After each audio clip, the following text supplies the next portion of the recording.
Et salut les jetskieurs, jetskieuses, c'est Madjet, j'espère que vous allez bien. Je m'excuse pour le laps de temps qui s'est passé entre la dernière vidéo et puis celle-ci. À vrai dire, en fait, je suis tombé malade, donc j'ai chopé un petit peu la crève. J'avais beaucoup de mal à parler, je parlais avec le nez. Donc j'ai préféré attendre un petit peu, et puis bon là c'est pareil, je suis un peu à la bourre. Donc la vidéo va contenir deux sujets.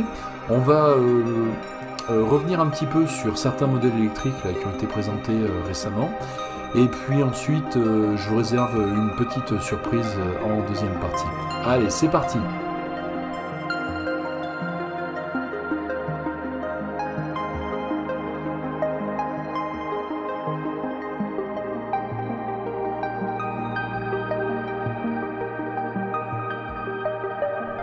Allez, on commence la première partie de cette vidéo consacrée à l'évolution du jet ski vers l'électrique et ses alternatives. Commençons d'abord par la chaîne YouTube québécoise Branche-toi. Donc c'est une chaîne qui présente plusieurs véhicules électriques dans plusieurs domaines. Et souvenez-vous, il y a quelque temps, Bombardier avait annoncé qu'ils allaient investir 350 millions de dollars sur leurs différentes gammes pour proposer des véhicules électriques d'ici 2026. Donc ils ont commencé avec, comme ici le Can-Am, leur célèbre Skidoo, des kartes, des quads électriques, et si jusqu'à présent ils en étaient donc plutôt à présenter des concepts, et bien ils viennent de développer un prototype que vient de tester Kevin Raphaël de la chaîne Branche-toi, qui a été invité par Bombardier à tester le Sea-Doo GTI e-Concept, qui clairement est une évolution du Sea-Doo GTI vers l'électrique. Donc ils sont partis d'une base existante, et je trouve que c'est pas déconnant. Ça a l'air d'être relativement avancé à leur niveau. Et par rapport aux annonces de Bombardier, ça a l'air plutôt bien engagé. Je pense que d'ici 2 ans, 3 ans, on devrait avoir sur le marché une nouvelle gamme Sea-Doo avec les GTI i qui devrait arriver rapidement. 1 an, ça me paraît un peu optimiste, mais pourquoi pas, si vraiment ils arrivent à tenir certains délais ou que les choses se présentent bien à leur niveau. Et je pense que ça devrait faire une belle concurrence avec en parallèle le Taiga Orca aussi, qui est également un jet canadien. Donc ça a l'air plutôt bien engagé concernant Bombardier à ce niveau-là. Ensuite, donc, la compagnie Flying Rodeo vient de présenter le Flyway. Alors le Flyway, c'est à la base un e-foil qui fait à la fois jet surf et jet à bras. Et je trouve que c'est un concept qui est là aussi très intéressant, parce que ça rappelle un petit peu ce qu'avait fait à une époque Sea-Doo avec le 3D. Et c'est un espèce de jet surf, de jet foil, e-foil, jet à bras, un peu 3 en 1. L'énorme avantage qu'il a, c'est que comme il est électrique, il a un impact qui est très faible sur l'environnement, puisque comme on peut le voir, il ne génère pas beaucoup d'embrun derrière lui. Donc je trouve que le concept est assez cool. S'il y a des loueurs un jour qui en proposent, j'essaierai de le tester. Ça a l'air relativement prometteur. Par contre, le tarif est pas donné, c'est quand même à partir de 14 500 €. Je trouve que ça fait un peu cher quand même pour un foil. Mais de ce que j'en ai compris, dans le marché des jet surf électriques, on est déjà dans les 10 000 € à peu près, donc minimum. Donc à peu de choses près, finalement, c'est kiff-kiff. En tout cas, le concept me paraît assez cool. Alors, si pour Bombardier et Flying Rodeo, c'est plutôt oui, on va voir maintenant un truc un peu particulier. C'est le Maverick GT qui a été présenté il y a peu. Alors, c'est une sorte de jet électrique de luxe qui peut être adapté donc en plusieurs domaines, c'est-à-dire que vous avez le jet de base, vous pouvez lui adapter une rampe derrière et vous pouvez même lui associer donc une coque de bateau escamotable comme on peut le trouver des fois sur certains jets. Par contre, bon, les prix font assez mal quand même. Alors certes, l'engin fait 350 chevaux et peut atteindre 70 miles. Ça fait dans les 115-120 km/h à peu près. Bon, le prix démarre à 150 000 $ et 500 000 $ si vous le prenez avec la coque escamotable. Donc je trouve que ça fait relativement cher, d'autant que si on regarde leur page Instagram, il n'y a pas grand chose. Hein, à première apparence, le jet a un look qui fait penser un peu, l'avant fait un petit peu penser aux premières générations de FX 160, un peu FX Cruiser avec un délire un petit peu carbone et tout. La poignée fait un peu cheap, enfin le guidon pardon et la poignée font un petit peu cheap, soit dit en passant. Et quand on essaie d'en savoir un peu plus sur la compagnie, mais ben voilà ce qui se passe. Donc vous arrivez sur une petite animation et on vous demande de rentrer un code.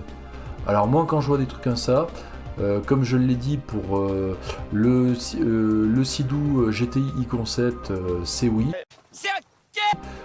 Pour le Flying Rodeo Flyway, c'est oui. Mais là, pour le Tempest Maverick GT, c'est non. Voilà. Donc voilà qui clôture la première partie concernant l'évolution du jet ski vers l'électrique.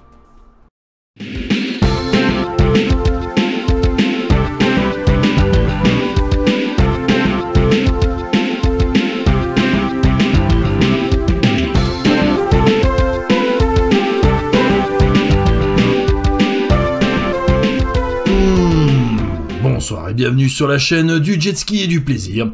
Alors aujourd'hui on va reparler de nos amis du lac Léman presque pour tous, puisque nos chers amis, faut croire, les deux égoïstes, égocentriques et amoureux hypocrites de la nature, commencent un peu à s'ennuyer maintenant que ils ont tapé sur la tronche des jets, et il faut croire que ils s'ennuient et qu'ils sont très énervés, puisque vous allez le voir, au cours du printemps dernier, eh bien, ils se sont opposés à un projet de pratique de motocross sur le lac Léman, alors que cette dernière avait été faite par le biais de la dérogation. On va le voir à travers ce courrier qui a été fait et qui a été adressé donc à l'ensemble des préfets et sous-préfets. Nous, associations diverses, œuvrons pour la protection de l'environnement de façon générale, ayant pour objectif de favoriser toute activité douce au bénéfice du plus grand nombre. Ça dépend pour qui, vous avez peut-être tendance un peu à le privilégier et à prohiber autres sources d'activité. Soucieuse de l'intérêt collectif, nous avons été stupéfaites de découvrir par un article du Dauphiné Libéré du 30 avril une initiative annoncée par le titre Motocross sur l'élément, le défi un peu fou de 4 copains. Déjà, c'est à croire quand même que il devait être un peu sourd et il devait avoir des problèmes de vue pour pouvoir voir cette motocross sur le lac Léman. Cette initiative de quelques personnes, après avoir reçu l'aval de la mairie, a commencé par un rodéo sur la plage de sable d'Aix-Nevex le 28 avril 2021, voire votre jointe. Là, ici, il n'y en a pas. Et le projet se limite pas au territoire d'Aix-Nevex, mais vise à préparer un spectacle, terme de l'article du Dauphiné Libéré, sur le Léman, en tentant de rallier Aix-Nevex à Évian. Tous les signataires du collectif se sont étonnés de cette autorisation qui ne peut pas s'appliquer sur le domaine de l'État et qui a fait l'impasse sur les considérations environnementales, devant accompagner toute démarche affectuant les rives du lac et un espace Natura 2000 aussi sensible que celui de la baie de Siez et des rives françaises du Léman. En même temps, sur un lac qui est urbanisé à 93% et sur lequel il reste 7% d'espace naturel, mais bon, admettons. L'ensemble des signataires s'était mobilisé il y a quelques années pour un Léman sans jet ski. On se demande le rapport avec la motocross. L'avenir du lac n'est pas dans les activités polluantes, bruyantes, agressives, ni ce type de spectacle motorisé. Ah bon? Et qu'en est-il alors dans ces cas-là de la planche, le flyboard, quand Frankie Zapata, dans le même laps de temps, a survolé le lac Léman? Et puis, ne parlons pas aussi des avions qui circulent tous les jours. Ah, voilà, bah, je crois que, bon, une fois de plus, ces gens-là confondent le lac Léman, comme je le dis souvent, avec le lac d'Aiguebelette. Nous vous demandons de bien vouloir prendre position de façon publique et de nous assurer qu'une telle pratique sera bientôt interdite. Hop, avec une petite faute d'orthographe, elle ressemble le bordel, là, toute la clique. Donc voilà, une fois de plus, ce qu'il en est, c'est-à-dire que... Et puis là on voit bien, hein, attention, le Léman sans jet ski, je rappelle d'ailleurs que leur site n'est toujours pas à jour sur cet associatif. Et donc maintenant qu'ils ont tapé sur la motocross, comme on vient de le voir, sans l'avoir appris directement, mais par le biais d'un article, et bien maintenant, voilà qu'ils viennent taper sur, on va le voir tout de suite, un projet d'atoll sur le lac du Bourget, c'est-à-dire quelque chose qui n'a absolument rien à voir avec le lac Léman. Et donc le projet en question vise à créer donc en gros un petit bassin autonome sur lequel vous pouvez faire du ski nautique et du wake. Refusons l'atoll artificiel, le surf sur le lac du Bourget, des vagues artificielles pour pratiquer le surf dans un bassin d'atoll de 60 mètres de diamètre au large d'une plage d'Aix-les-Bains. Tel est le projet fou lancé par une société privée, Okaina Wave. Sous le regard bienveillant de quelques élus qui n'ont même pas jugé utile de porter l'information et le débat au sein des instances dans lesquelles ils siègent, artificialiser et privatiser un parc du lac du Bourget, domaine public, appartenant au temps, ne leur pose aucun problème. France Nature Environnement Savoie se mobilise pour garder les eaux du lac, du plus grand lac naturel de France intact, pardon. Pourquoi faut-il agir? Non. Les indignations se multiplient, que ce soit celles des usagers, des plaisanciers, des pêcheurs, des riverains, des élus sensibles, et même des commerçants. Ils ne souhaitent pas voir de dégradation du paysage et des installations techniques sortir de l'eau. Le projet privé est présenté habilement pour jouer séduction, mais daté d'un greenwashing grossier et illusoire. Imaginons une adaptation de nurserie pour poissons et un système de dépollution des cyanobactéries alors qu'elles ne posent pas de problème. De même, la société propose d'oxygéner le lac. Alors j'aime beaucoup cette phrase-là, qui n'en a plus besoin depuis longtemps. Tout cela prouve une méconnaissance totale du milieu lacustre local. J'ai envie de vous dire, y a de quoi retourner un peu le compliment. Parce que peut-être que au lieu de tirer un bateau, les moteurs à hélice, le risque avec les environnements, à l'instar des jet skis, nous avec la turbine au moins on n'a pas ce problème-là. Peut-être que ça vous y avez pas pensé, peut-être que ça fait un peu moins de trafic sur l'eau. C'est un conte pour faire passer la pilule, oui, et ça vous reste bien. Cet atoll est en effet une fiction, il n'a jamais été créé nulle part encore. Évidemment, ces arguments commerciaux sont d'ores et déjà récusés par les scientifiques du milieu lacustre local. C'est vrai que, bon, les scientifiques du lac du Bourget et encore moins ceux du Léman sont de grands experts. N'est-ce pas les deux là qu'on vient de voir tout à l'heure. Qu'entre promesses de gains touristiques, on pourrait se poser la question du phénomène repoussoir au contraire. Vu l'image naturelle du lac habilement promu par la Savoie, la consommation d'énergie nécessaire pour ce dispositif pose-t-il le problème de peser inutilement sur le dérèglement climatique? Alors manifestez-vous, blablabla, machin, dites non, machin, faites tout le truc. Donc là, bon ok, c'est pas le lac Léman qui le fait, mais j'aimerais revenir là-dessus, franchement, les gars.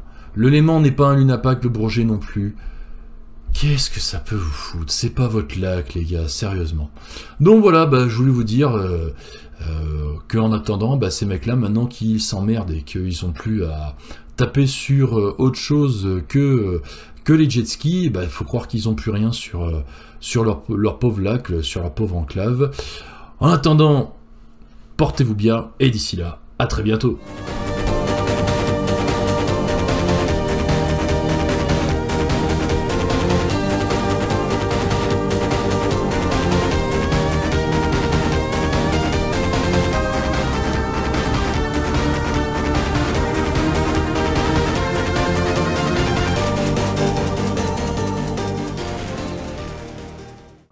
Et bien voilà, donc c'est la fin de cette vidéo. Pour la deuxième partie, c'était une parodie de Lusty pour ceux qui le connaissent. N'hésitez pas à faire un tour sur sa chaîne. En tout cas, je vous souhaite de passer de bonnes fêtes de fin d'année d'ici la prochaine vidéo. Et en attendant, plein de petites gâchettes. Allez, portez-vous bien, à une prochaine. Salut, ciao.